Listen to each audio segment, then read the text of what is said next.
Opinion. What INSV Kaundinya actually stitches together, showcasing India's little discussed but long-standing maritime tradition, reached a nautical milestone with the launch of INSV Kaundinya at Karwar Naval Base in Karnataka last week. The recreation of an ancient Indian stitched ship as a joint venture between the Indian Navy and Ministry of Culture was discussed in a First Post article. Why recreating a 5th century stitched ship is as important as Chandrayaan. September 23, 2023. But even the name has a story. Writers like Amitav Ghosh, William Dalrymple, and Sanjeev Sanyal have dwelt on the Indian influence on the cultures of Southeast Asia thanks mainly to seaborne trade. But these are yet to become common knowledge in the way that, say, the life and times of Ashoka have in India. That is why the name Kaundinya is particularly apt for this stitched ship, as he was the first known Indian who sailed to Southeast Asia and ended up founding Cambodia's first Hindu kingdom. Kaundinya is thought to have hailed from India's east coast, probably somewhere in Ganjam district of Odisha or the adjoining Srikakulam district in Andhra, both of which were part of the ancient Kalinga kingdom and included the bustling Kalingapuram port. That is because Kaundinya is a gotra common to Brahmins in the southeastern Indian coastal region even today, indicating the ancient mariners' probable antecedents and reiterating Odisha's maritime legacy. The kingdom Kaundinya and Soma, founded nearly 2,000 years ago, is now referred to as Funan based on Chinese texts written over a millennium later, but contemporary Khmer sources cite names such as Shrestapura, Bhavapura, Vyadapura, and Ananditapura, pointing to its Indian Hindu links.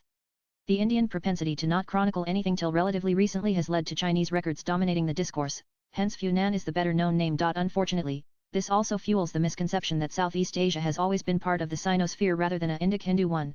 Despite their Indian-style architecture, Sanskrit-linked scripts, languages, and literature, Hindu deities, customs and philosophy, and even Hindu kingdoms like Kampa in Vietnam, Funan, and the Khmer Empire in Cambodia, Sriwijaya, Singasari, and Majapahit in Indonesia, and more.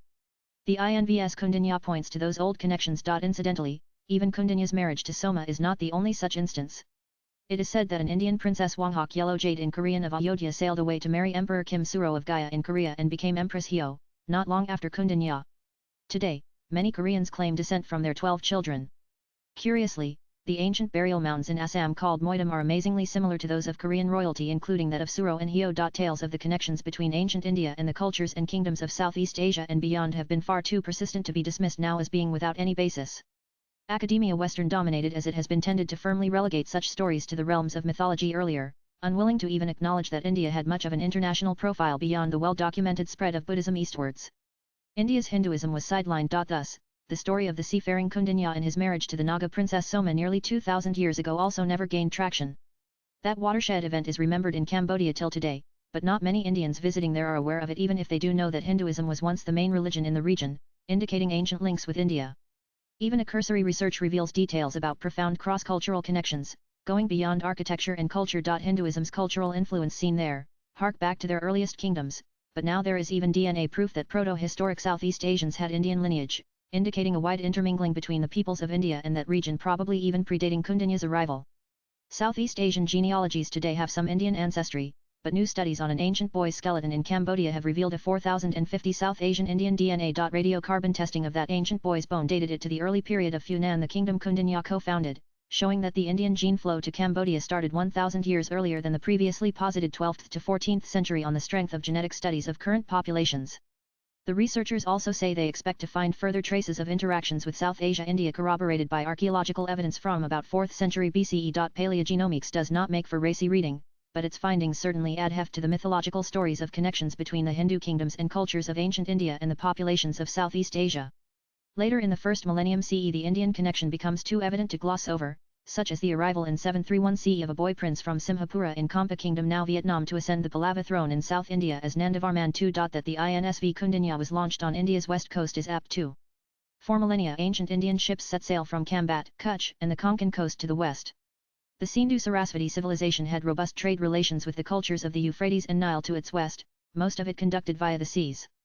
Harappan seals found at Dilmun, now Bahrain, attest to the fact that it was an entrepot for goods from India like lapis lazuli, carnelian, pearls, and ivory. And later, the Periplus of the Erythraean Sea mentions that cloths and precious stones, timbers and spices, particularly cinnamon and even iron, steel, skins and muslin, were transported from India mostly on Indian vessels and transhipped at Socotra Island or Cape Gardafui off the Horn of Africa from the 1st century CE onwards.